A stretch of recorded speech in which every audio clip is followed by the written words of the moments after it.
What's good, everybody? What's going on, man? It's Stephen Qualls II, aka Mr. Qualified. It's your boy, and we're back with another episode of QUALLifiedTV.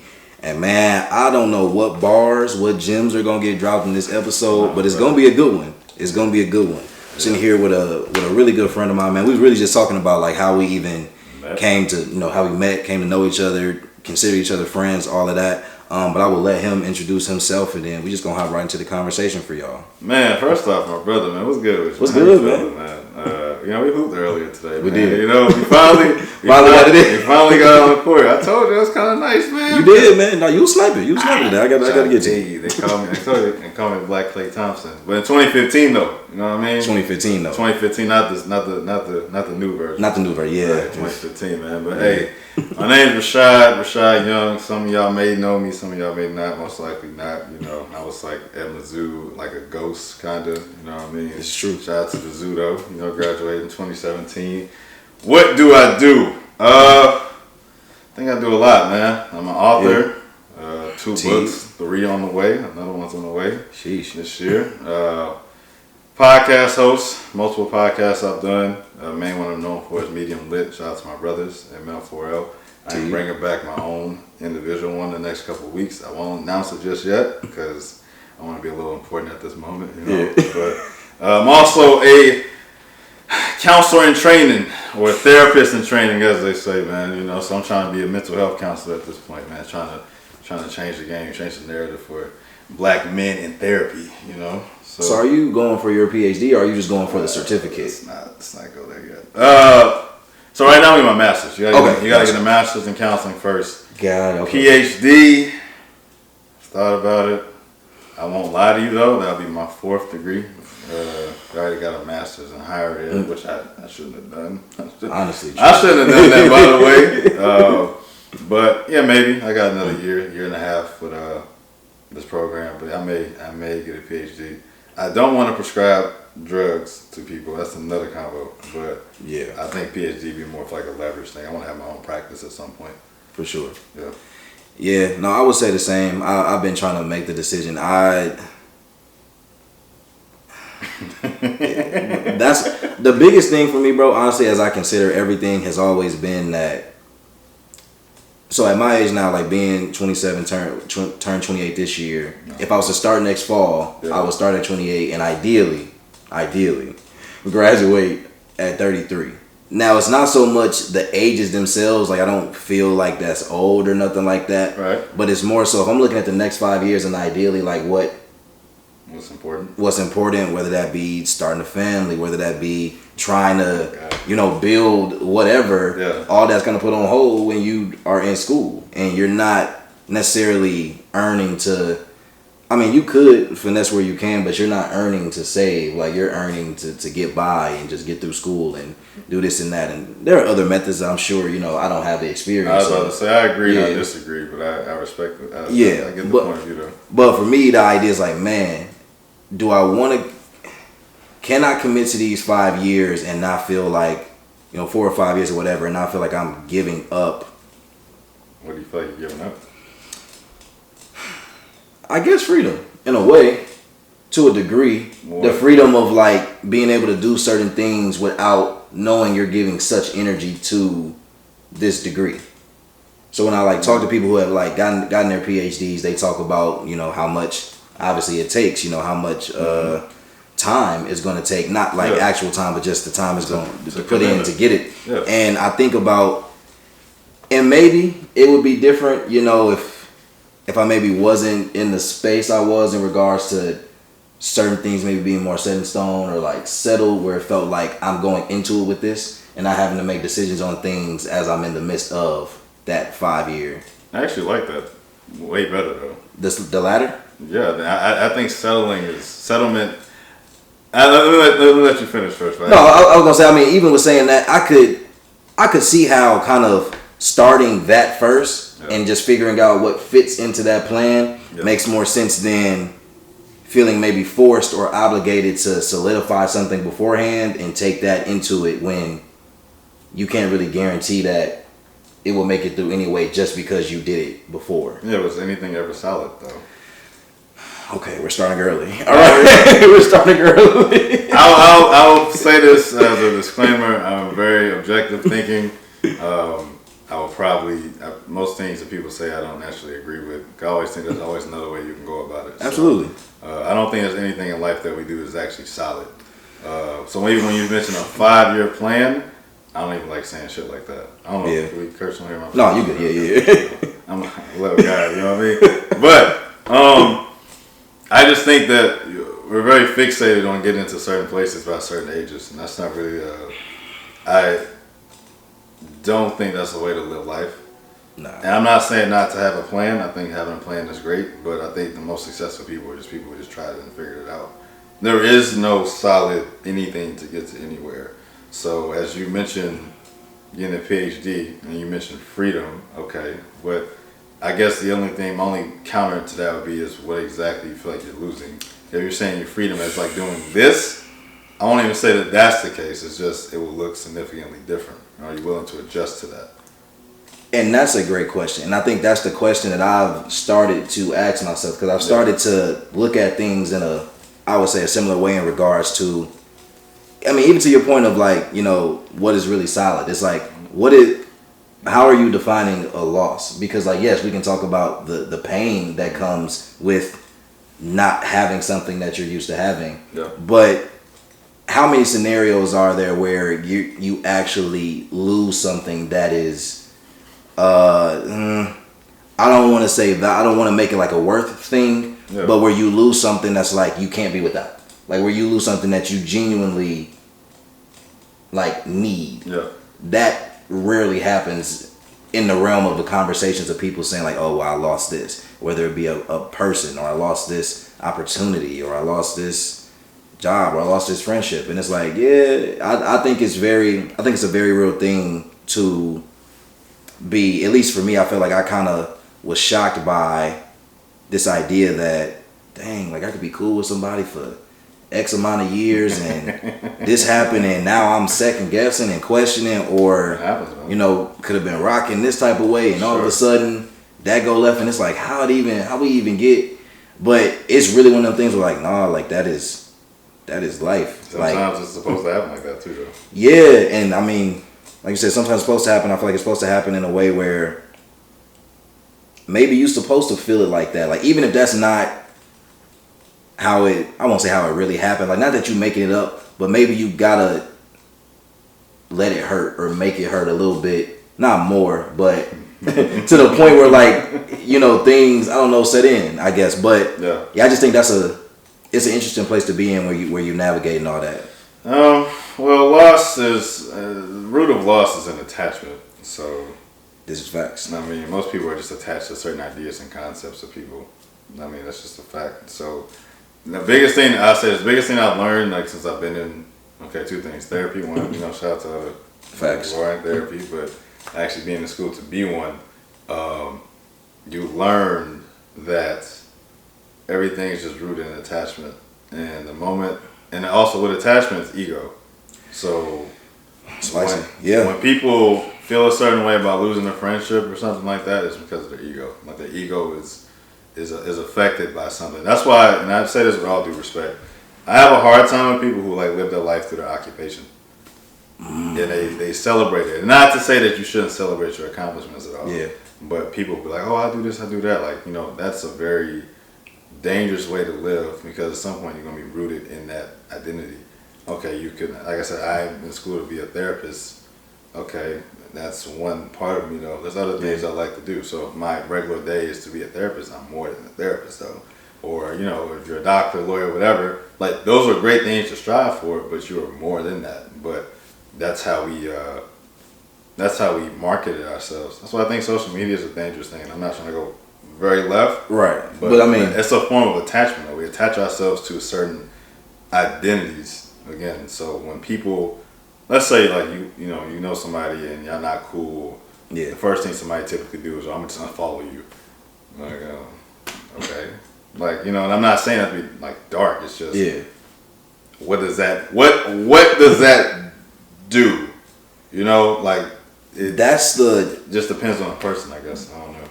I feel like social media is used as the marker for a lot of people for a lot of different things. Yeah. I actually on Just Checking In pod, shout out Pat, my boy. But we were just talking about this idea that like why we were trying to break down and talk deeper about the human desire or the human need even for validity, for validation, and how that plays a large role in people showing off, their lives in whatever capacity on social media, looking for the validation and the affirmation from people that they don't know, that don't necessarily care about them, but them liking it or them wanting that or them being happy about it means something and means so much to some people that the lengths they go to get that, affirmation is like, I can imagine the energy that goes into needing that from people that they barely know you or don't care, and it plays such a large role in how you operate. A lot of it's because they probably didn't get it growing up. I mean, being in therapy, and I'm only advocating for it if you feel like it works. I'm not going to sit there and say that everybody should go. Right. I'm not that person at all. I know a lot of people like everybody should go. Everybody shouldn't go because it's not going to work out for you if you're not going to actually sit around and do the work, and like really do the work. But I just think that again, people are so attached to certain ideas and concepts, and so they don't know what to do without it. So I truly think, bro, and like I said, we make content all the time. And I study everybody makes content very closely. I like the day in the lives. I also hate them at the same time. It's very cringe. It is very cringe because I think we make ourselves more important than what we actually are.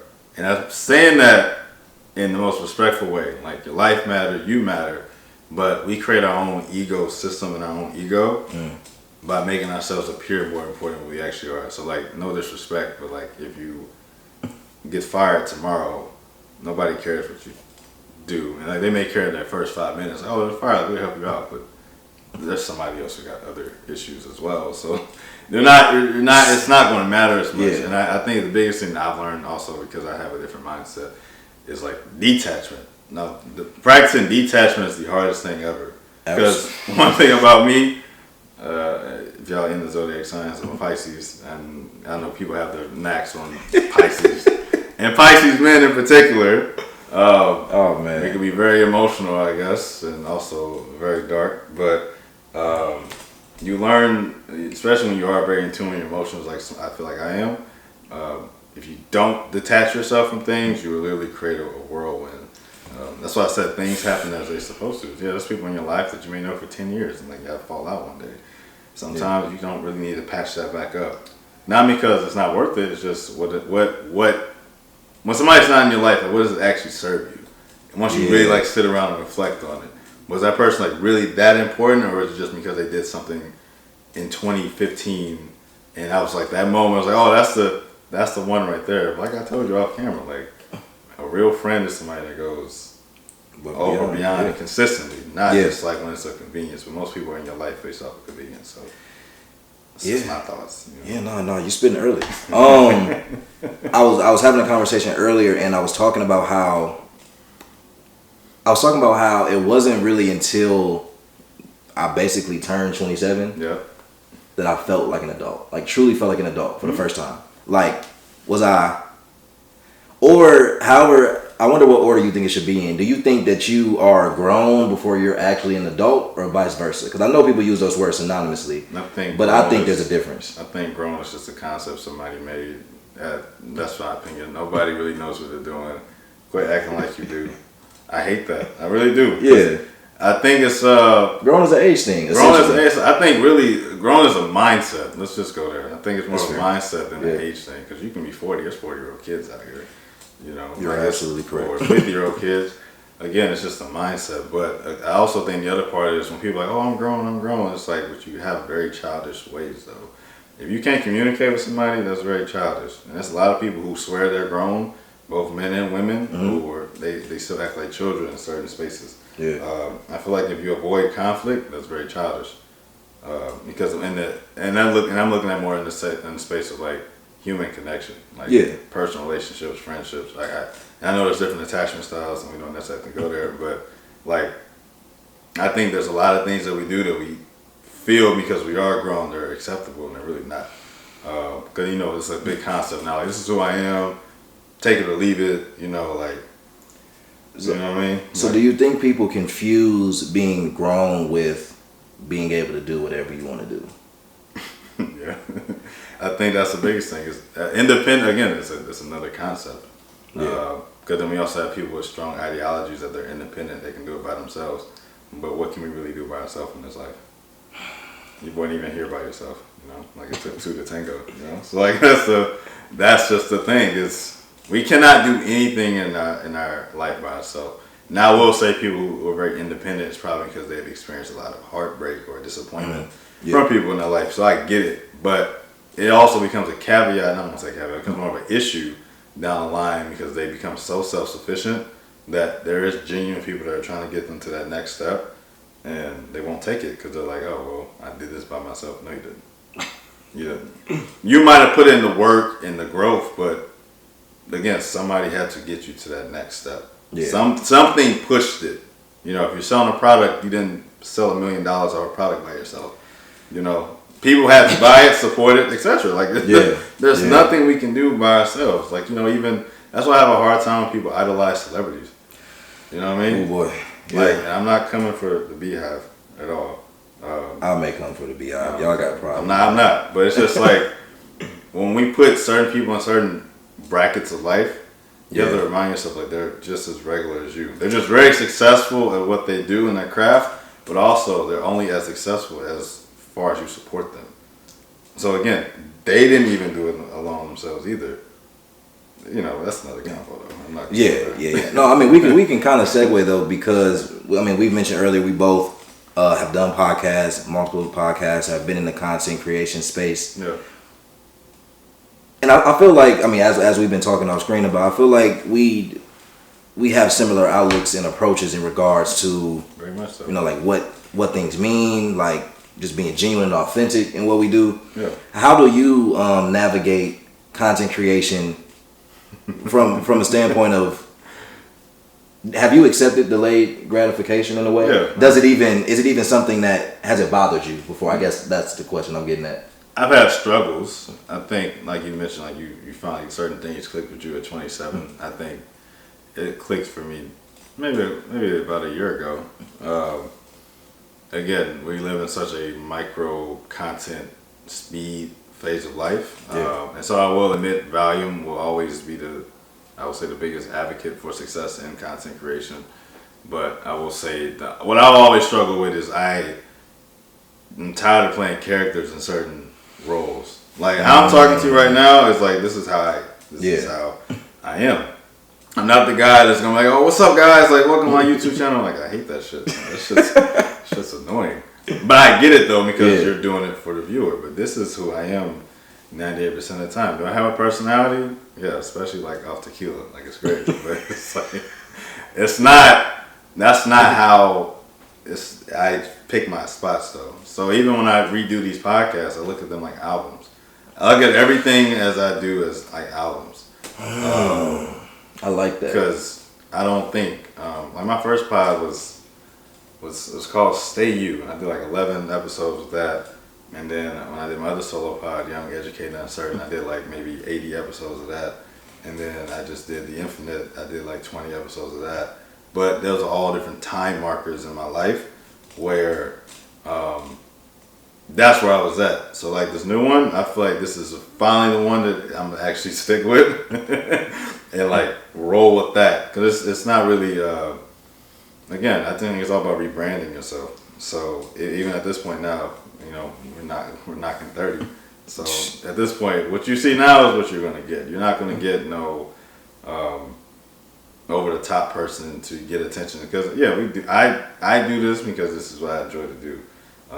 I don't do it at this point now to be famous. Would I love to get followers and the success of it? Sure, but I'm not so gun-ho on it where it has to happen like tomorrow. Like I really have let that go. I've stopped microwaving my life. I think that's the best way to go about that. Because we do it so much. Yeah. And how my life has been, I've tried to microwave it, and has not worked. So I just tried my best to just enjoy it for what it is. Like, okay, starting over, first episode, let it be. Enjoy this new space, let it be. You know, people coming out your life, let it be. Like, whatever. Yeah, no, that's, man, you just touched on a lot. I low key lost my point, but it was about content creation. Oh yeah, so Yeah. I won't say that I'm surprised, or I look back and I like had this epiphany of how much I was thinking about it. Yeah. But I think that for me, I would get a lot of people saying, or I would get a decent amount of people saying like, "Oh, bro, like, love what you're doing, bro," or "Hey, no, bro, you like this, that, and the third." You know what I'm saying? Yeah. And I appreciate that, but then also when I feel like those words don't match up with the support of, okay, well then where are the views or where are the shares? And I ain't this person making it seem like, I look at it like this. Yeah, we sitting here talking for 45 minutes to an hour. Just because I'm a person that'll sit down and watch, you know, a podcast for an hour, I know that's not everybody. Yep. So I don't ever sit there and be like, oh, there's no reason everybody shouldn't be watching.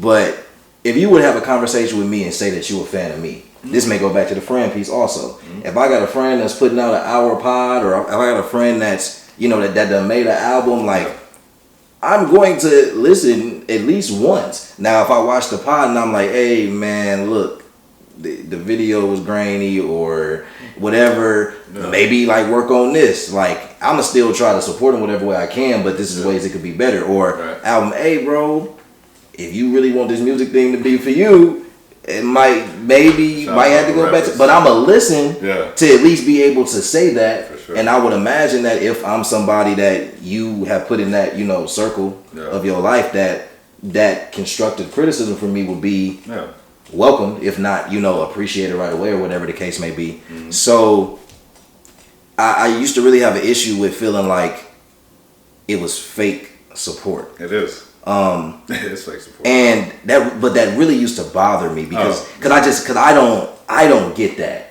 Like, I mean, I have one like, this is from my Neo, this is from another like fraternity brother, and it's like, but for me it's like, I need that. like I think somebody asked me earlier, like, where you get your hats from? I'm like, honestly, bro, like my homies. Like, I try, you know what I'm saying? Yeah. And I just feel like, but I would never, I mean, because this is the conversation we have and I mention it now, but I'm not walking around like trying to make it this thing of like, oh yeah, like my homie, but he's selling something, I know about it.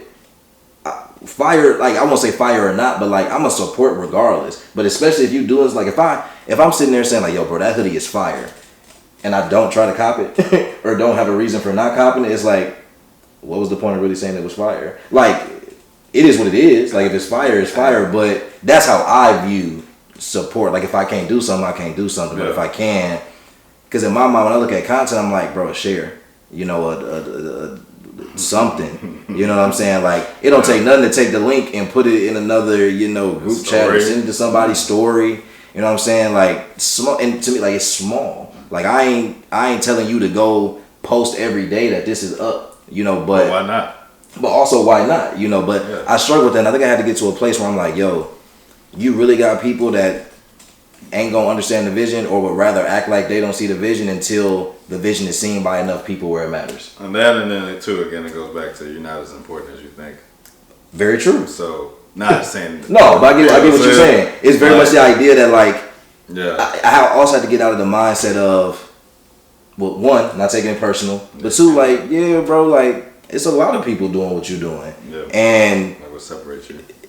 And I could feel like I have things that make me, but even within that, it's like, okay, and you got some people that still ain't gonna care, still ain't gonna give a shit, you know. So, and that's okay. And I think it's being okay with knowing that you're not as important as you think you are, and that not taking away from how important you are, though, you know.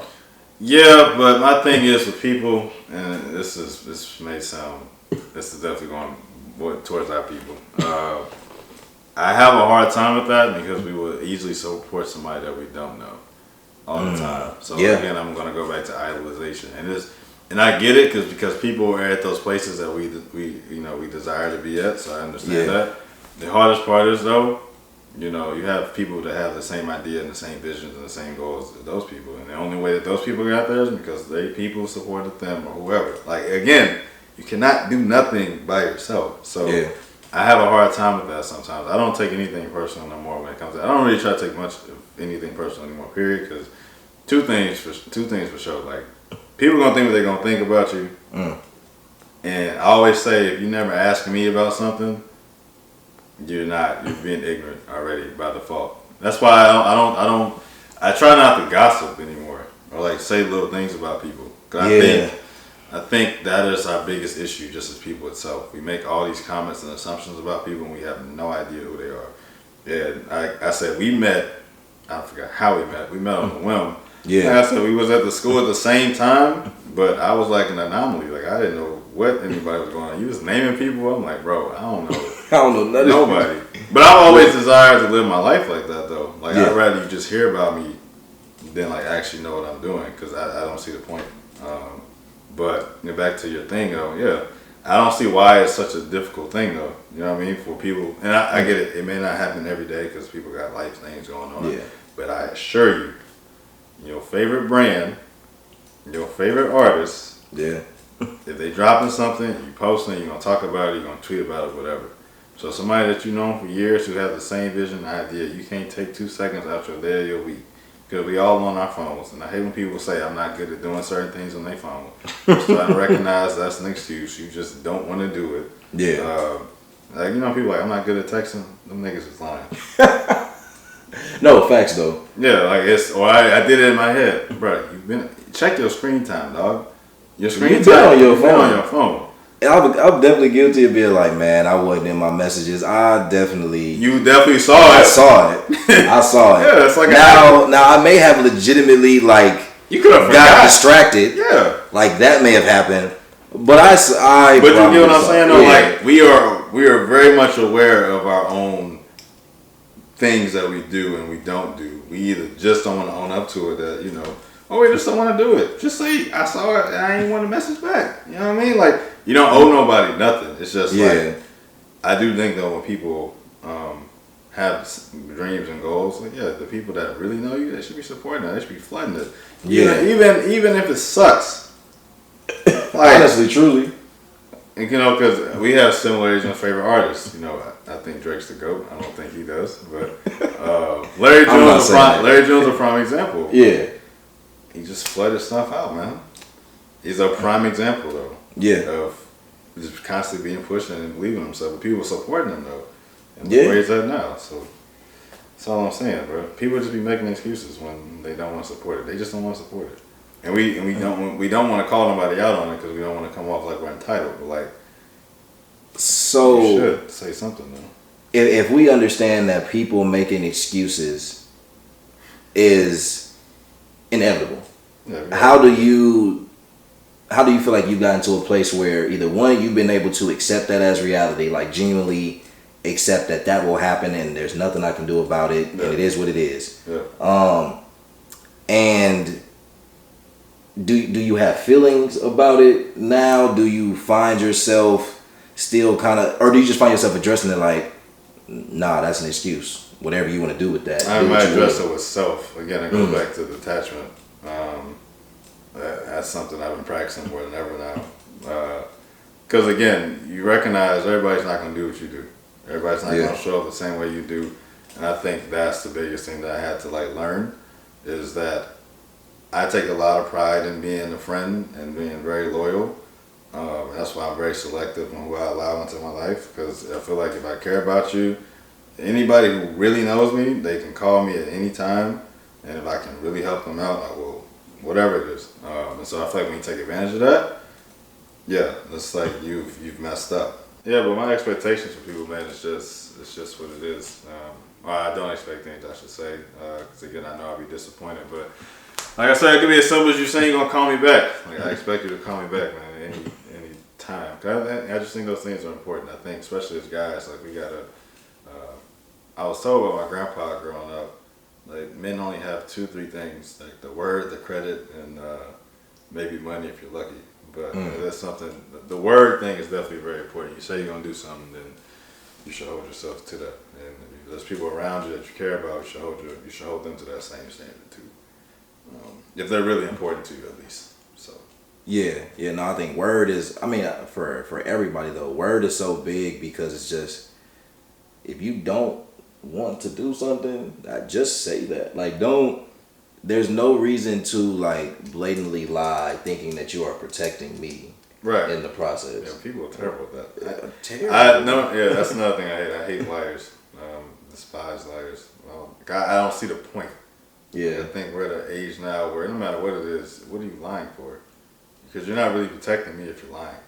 Yeah. You know what I mean? Because like if I find out, no matter how small it is, you still lied. Instead of, because I think when people lie, they're like, oh, we're just protecting this person from not feeling the way.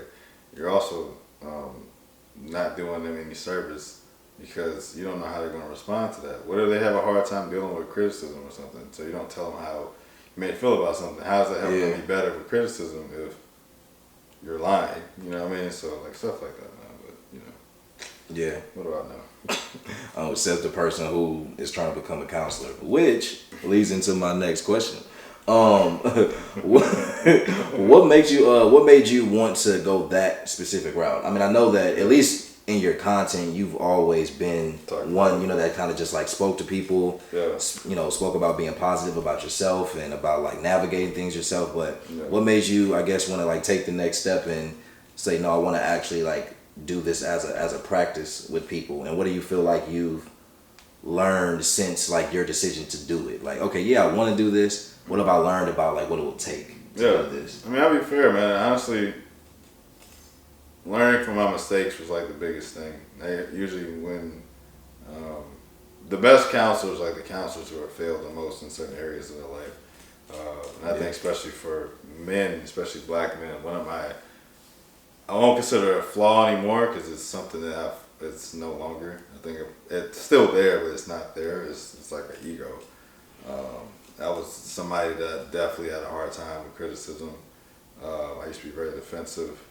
I didn't like when people said certain things about me, but I also knew that my response to things were always ego-driven.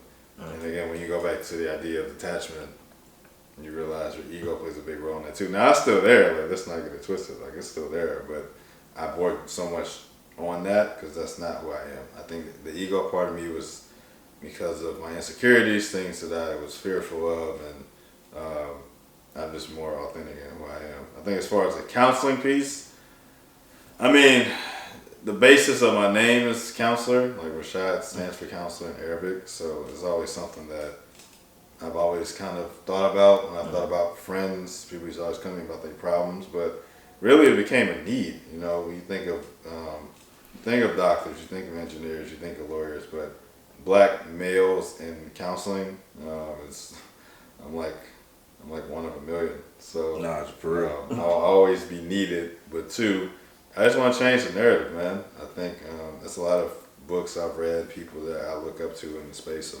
of color. My therapist is a black woman. She's been great. Shout out to Dia, a legend.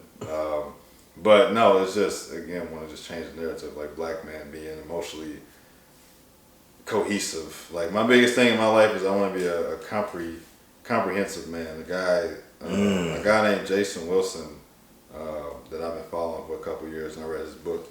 His books, Cry Like a Man and Battle Cry, they like changed my life. But he mentioned that I think in Cry Like a Man, it's like he wanted to be a comprehensive man. Because when you think of the idea of masculinity, and that's what I think it's a cultural thing, and we have to do better with that. Men, this is more so for men and also like with women, what they want in a man. You should want a man to actually be emotionally expressive, But also, in the sense of a man, you have to realize that your energy is very, very contagious in a woman's life. The biggest thing that I've learned is that our energy shows in women's lives. So like if we're aggressive to a woman, more than likely she's going to be aggressive too. If we treat a woman more kindly with more respect, you're going to tell her energy. Like, and this isn't going to like some masculine, feminine energy essence, but it's the truth though, man. Like if you're dealing with a woman who's dealt with a lot of hardships, and you want to get her back into her feminine essence, you have to realize that your energy plays a big part of that. So we do have to be more patient with women. We also have to realize that if we match their energy in certain things, it's going to ruin things. And I was really bad at that. And that's something I really like took the time to like really work on. It's like, there's a disagreement. you know, she's turning up. Natural thing for you to do, you're offended, you're going to turn up too. Like, that's not, doesn't get nowhere though, you know. It makes it worse actually, because as a guy point, you're going to now assert your dominance through your ego and let her know like who not to mess with. And that's not how I want to live my life. That's not my desire in any relationship with any woman. I think we can have a conversation like this. And even if you're upset, I'm probably going to talk to you the same way.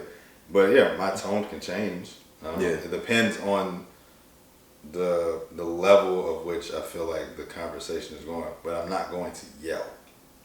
I've gotten past that point. I'm not yelling anymore. Can I be cold? 100%. But yelling, no. So I've noticed something about yelling myself. I've noticed that every time I've gotten into a conversation or argument, typically is what it is, and I yell, I always feel terrible after. Because it's not so much that I'm not willing to be expressive, you know, for a woman. But if you're making, I don't want to say making me yell, but if what we're talking about, if the way that we're having a conversation is pushing me to do that, because I also know that I'm not naturally aggressive in that way. Like, I don't yell at you on a regular basis. No, it takes something. So if it's taking something to get me there and I get to that place, I just feel low, because it's like, I don't want to yell at you. I know that you don't like the feeling of it. You don't like being yelled at. Nobody does. I don't like yelling. Like, I don't get any type of, like, I don't benefit at all, like, from, oh, I yelled at you and it did, like, that idea of dominance. You know where that comes from though? Where? I'm saying this, don't argue with me. This is just a fact. When you're going through a healing process of life, you realize a lot of things in your childhood affects you a lot. Yeah. So the biggest thing I learned within a community aspect in our own community, you know, it's like, you know, how much of a lack of a parent's presence affects people. So my honest opinion, I think when there's certain things that women do to men, is because their dad didn't necessarily do that to them. So you gotta think about kids create structure naturally, and usually males are the disciplinarians in most households. But depending on the household, it could be the mother. But when you have that absence in between that, it makes it a little more difficult. So, you know, there's people like, you know, I need a man to put me in my place. No, they just probably didn't have somebody. You either had that as a kid, or you did not have that and you're longing for that, and so you're looking for a male to kind of bring that in there. Just like men, when they struggle to express themselves, it's probably because their mother or their father silenced them from being expressive. And so now when you're with your partner, you're looking for them. Like, usually most men, and this is like a truth, it's like most men look at certain women as their mother. That's why a lot of women complain about men not being men, because men aren't necessarily doing what a man should do in whatever that context looks like. So a lot of it comes from a lack of something in the childhood aspect, which plays a big role. But I think if people really paid attention to it, I'm not your dad. You know, and whoever's in your life's not. I'm being real though. Go ahead. No, I know. I laugh so hard at this because literally, again, to shout out my boy Pat. So whenever we're doing our pod, like, and whenever we're talking about things of this nature, like, literally, we recorded last week. He said verbatim, "I'm not your dad." No, but that's what people expect though.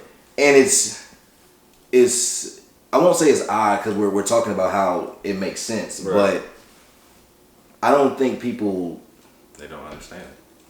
Where do you start with that? I guess that's the better. We can talk about the facts of people not getting it. Start at your childhood. So people have to go through their childhood trauma first. Yeah, bro. Like, the healing process is ass. Like, that's the best way to put it. Sure. And even like me being a therapist, I would tell any of my clients, you know, in the future, I can't say it right now, like in the future, that I cannot solve your problem. Like, when I see my therapist every week, she cannot solve my problem. Right. She literally just creates like a formula for me to speak about it. And each therapist has like their own approach. Like, my approach, I think, will be very similar to hers, where, you know, I'm just creating a space for you to talk about it, and then I pay attention to things, and then we try to angle it till you get to a solution. Yeah, everything starts with childhood, man. Like literally everything. Your insecurities, your attachment styles, or some sort of traumatic event when you were young. It could happen in your adulthood too, but usually it's those small moments in childhood. Like I was relatively insecure. I would say the insecurity probably stopped probably 2 years ago. And there's moments I still have, but it's not nowhere near the same. A lot of that was because of things that happened in my childhood, not because of my parents, but just not feeling like I ever fit in. Even in college, again, that's why I said I pretty much like stayed to myself, because I never really felt like I could fit in. And I think people who know me, I know I could fit in with people, but I always just kind of feel like an outsider to people. So I just kind of embraced that way of my life. So yeah, everything starts with childhood, man. Long story short. And so I think if people really take the time to recognize that, we will look at relationships a lot differently. We'll look at what we look for in people a lot differently. Because the other unfortunate truth as well is that people like what they're used to.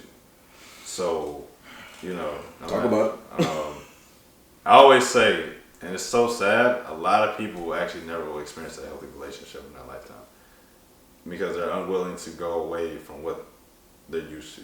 If you're used to people that treat you bad, that's all you're going to keep attracting, because that's what you're used to and that's what you like. And you like the roller coaster with that. Nobody you should be with should be an emotional roller coaster. Yeah. Like there's going to be moments where y'all don't get along, like y'all going to have disagreements. But you should not feel like you're on edge. Like an actual healthy relationship is actually very boring. It really is, because it's like, oh, you're listening to me. Cool. Having conversations, Yeah. like it's gonna be more boring. But at our age, there's so much of an ignorance we're still thrilled by this toxic way of living, because we like the excitement. But I mean, I'm being frank. Most of us are getting older, and if you're not getting married no time soon, the dating pool is gonna get a lot smaller. Because people are gonna start realizing, oh, that guy's messing with me for 5 years. Kept cheating on me, man. I found somebody else that actually cares about me, or this girl that I was chasing. Like, it makes a difference. So chasing the excitement and thrill. That's why I don't think people. I think people can have types, but I also think types are also negative as well. Because again, my biggest thing is you like somebody now based off how they look. In 20 years from now, none of us are gonna look how we look now. And so half the battle is somebody that actually cares about you and actually wants you to be better as a person. I'm not saying that you have to find somebody that's just so unattractive out your realm. But what I'm saying is that people have a certain aesthetic and what they're looking for in somebody, and it really is usually off a physical thing. It's never about character. It's never about values. Yeah. It's not even. It could be financial, but my issue with people would say about financial, it's right now because they're up or you're in a good place. But if you got sick, or if he got sick, are you actually staying around? And 9 times out of 10, I truly believe most people will not. No. That's why I think it's a terrible standard to have. You want somebody to have a certain amount of money. It only sounds good because it's right now. But again, I think Kevin Hart might have said it, like, who's actually going to wipe your ass if you need your ass to be wiped in that situation? Most people don't love nobody that much. That's why I made I had a clip that went viral like a couple weeks ago. I said love is conditional. Absolutely. Love is conditional because, again, as soon as you create a inconvenience in somebody's life today, people are leaving immediately because they don't want to deal with it. That's all I'm gonna find. Everybody tell you that. I'm just go find somebody else. But like at some point, you realize having all these options, you can't build somebody that's gonna fit that. Now, if you want to openly date, sure, go ahead. But if you're trying to find all these people that's gonna fit everything you're looking for, you're gonna be searching forever. So. What do I know? But man, you touching on a lot, and I mean, love definitely is conditional. And I think even back to healthy relationships being boring, what's wild is they are boring if you are comparing them to the roller coaster of something toxic. Right. But in all actuality, even with a healthy relationship, it being boring. It's not really boring because we've referenced it before, but the work, like the actual work of keeping something healthy, like maintaining and sustaining that, is a job. Like that, it is the constant consideration of another person, the constant challenging yourself of no, keep faith that what they said is true. Like, you know, keep like you stay grounded and solid too. Don't stray from what this person has told you and showed you because you just starting to get feelings that they could potentially not mean it. Essentially, it's like you have to be okay with the fact that there might be one day where this isn't the case. But honestly, I don't see it happening.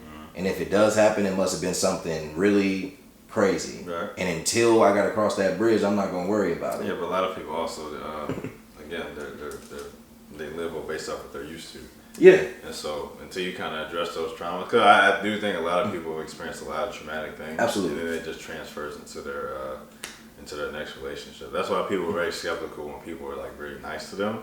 Yeah. Because we're so used to being done wrong, like as a society, that when somebody does come in, you're like, oh, this person actually likes me and they're actually being nice. It's like, well, yeah. But then again, too, like you can't take advantage of them either. Because I try to tell people, you know, all the time, I'm the nicest guy that you'll meet until you cross me. And then once you cross me, there's no return. And that's where I think the negative thing comes about our sign. Because it's just what it is. I would give you the world or do whatever I need, but yeah, it's just don't cross me. Like you'll be okay. Yeah. Yeah. But yeah, people take advantage of that though when you're used to nice things that you're not. It's so foreign that you're like, oh, this is nice, but I don't want this, but I like what comes with that.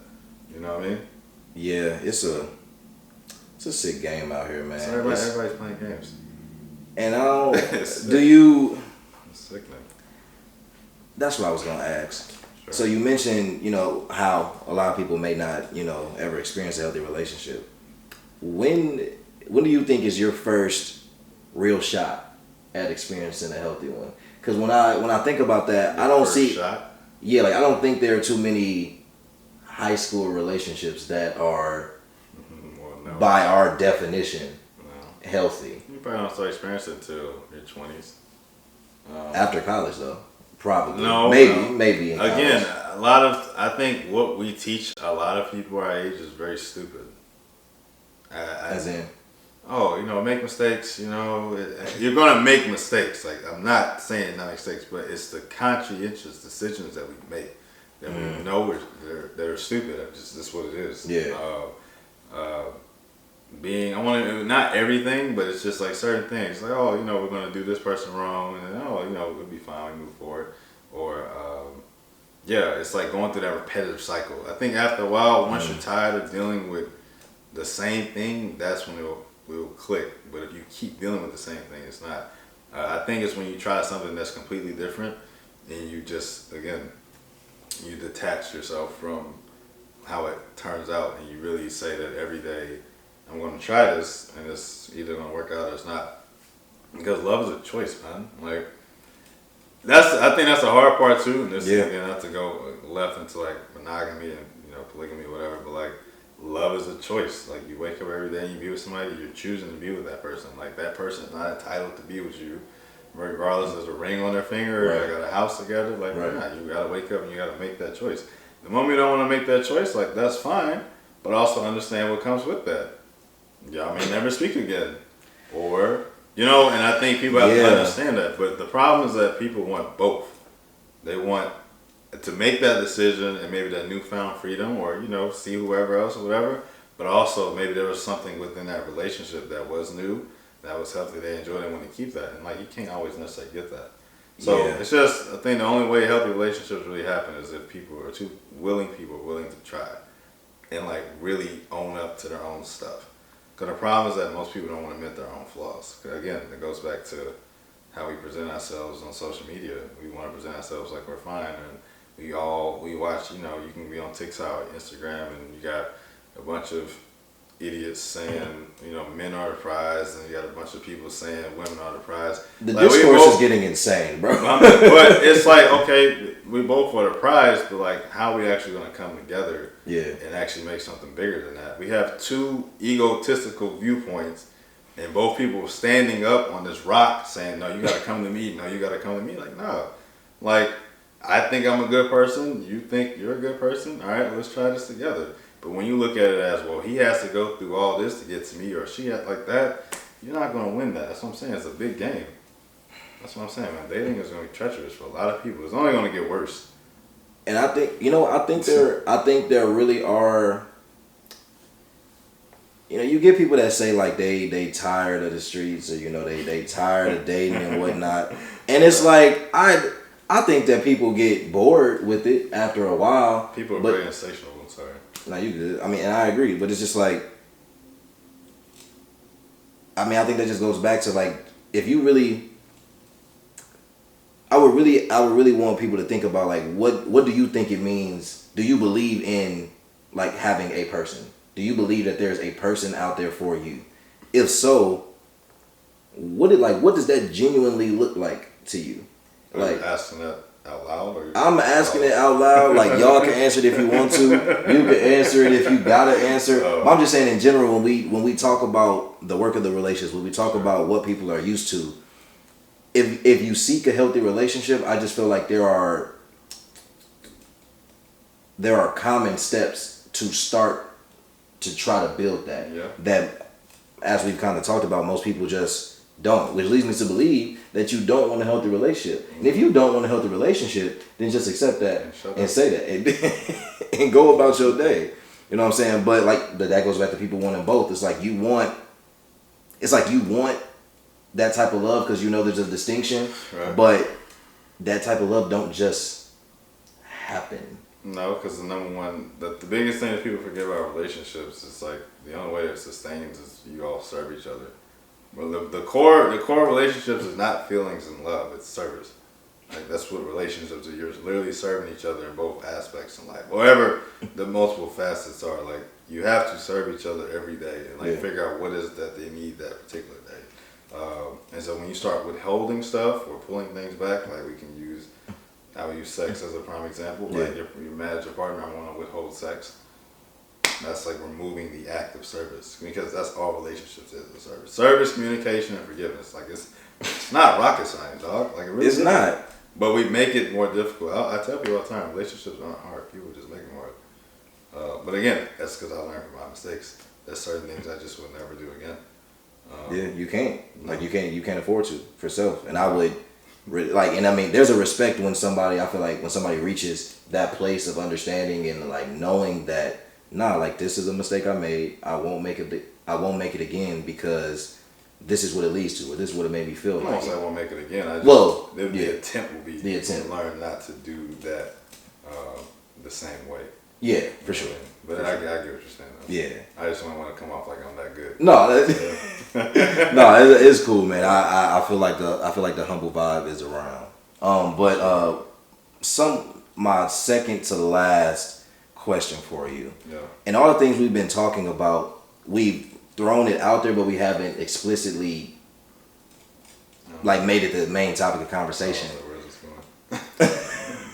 Why mental health has been something that's obviously in the last decade or so has become way more prominent. It's expanded. Yep. People are realizing how necessary it is. Yep. And you've touched on it before, but as a black man, like trying to get into that space or getting into that space, right. Why is it so important for us as black men to understand not only all the resources and access to things that will help us, but why is it just good? Talk about maybe some of the benefits that are like stereotypical that you feel like everybody knows, but maybe some of the benefits that not everybody realizes for black men specifically in regards to being in a good mental health space and the work that goes into being in that mental health space. I just think mental clarity is the key to everything. I think you got to be physically, clarity physically, mentally, spiritually, but mentally affects everything. It affects how you react physically. It goes up how you react emotionally, definitely. And then also the spiritual aspect too, because your mind is everything. Like, if you're not good up there, bro, ain't nothing gonna work. At all. Also, just thinking the other thing is too though, we just have to break that stigma. You know what I mean? Like a lot of us we're very sensitive and we act like we're not. Facts. I will tell you, I am a very sensitive guy. I won't even hide it. But I'm just working my best not to be emotionally reactive to my sensitivity. That's the key. That's the biggest thing. It's like, yeah, like things hurt me. And I will tell people that all the time. Because that's just that's important. But really, man, it's like we just have to change the narrative, bro. Like, we got to quit acting like we got this thing figured out. Like, we be faking more than women do, for real. Yeah. Like, we feel like we got it all together. And again, I understand, like, in that space of, maybe you got a family, women are looking for leadership. But like, bro, again, it goes back to the concept. We cannot do anything by ourselves. So if your woman isn't supporting that, or even men, like, depending on your relationship, isn't supporting that and you're having a bad day, they're probably not for you. They're only looking for you when you're only strong, then that's that's the issue itself. Yeah. Because again, it goes back to service, serving each other. But I just think it's just breaking the stigma and like really being emotionally expressive, like understanding ourselves. So again, we can show women our softer side of people. Like, we don't always have to be so uptight. You know what I mean? And be aggressive to each other when we don't know nobody. Like, yeah, it's unnecessary. It's unnecessary. It's unnecessary wasted emotions, man. But we do it though. So that'll be my reason. I feel that. Okay, we're gonna go through a couple of these. Quick rapid fire questions. Okay. Sometimes they don't always end up being rapid fire. Sure. That's cool. I'll try my best. I know who your favorite artist is, but go ahead and let the people know. Six God, OVO Shot, that's what they call me. I'm crying. But no, Drake, Larry June, Mos Def. My three favorites. Ooh, okay. I like that three. Yeah. Do you have a favorite quote, and if so, what is it? Stop chasing unanimous love. That's my new quote. That's also by Drake. I watched the interview. Sometimes he know what he's talking about. Hard numbers. I'm weak. Let's see, man. What do you feel like is the biggest like revelation or epiphany you've had in regards to mental clarity? You can't care what nobody thinks about you.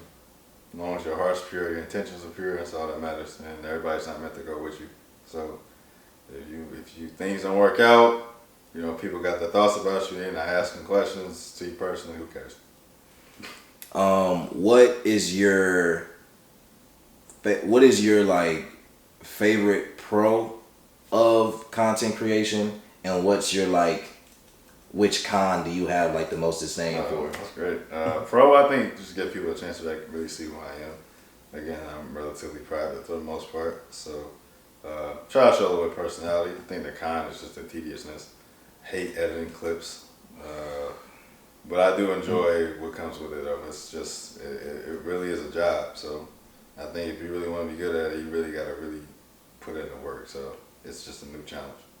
Yeah. 5 years from now, all things considered, do you have any goals or any benchmarks that you want to hit by then? Personally, I just want to be happy. When I say happy, I just want to just be in a state of peace. I don't even chase happiness no more because it's temporary. Like, our emotions fluctuate. I think personally, I think we're going career-wise. Love to have a successful podcast, multiple books, and my own practice. But I think those things they're like temporary stuff too, though. So really, just a peace of mind wherever I'm at. That's really what's most important. Which book of yours is your favorite? There's no one that's about to come out in August. Not dropping the title. Actually, you know what? Who cares? Title's called Renew, Finding Yourself Again. So I don't have the cover finished yet, but the book is about 98% done. So that's what's up. Excited about that. That's what's up. Yeah.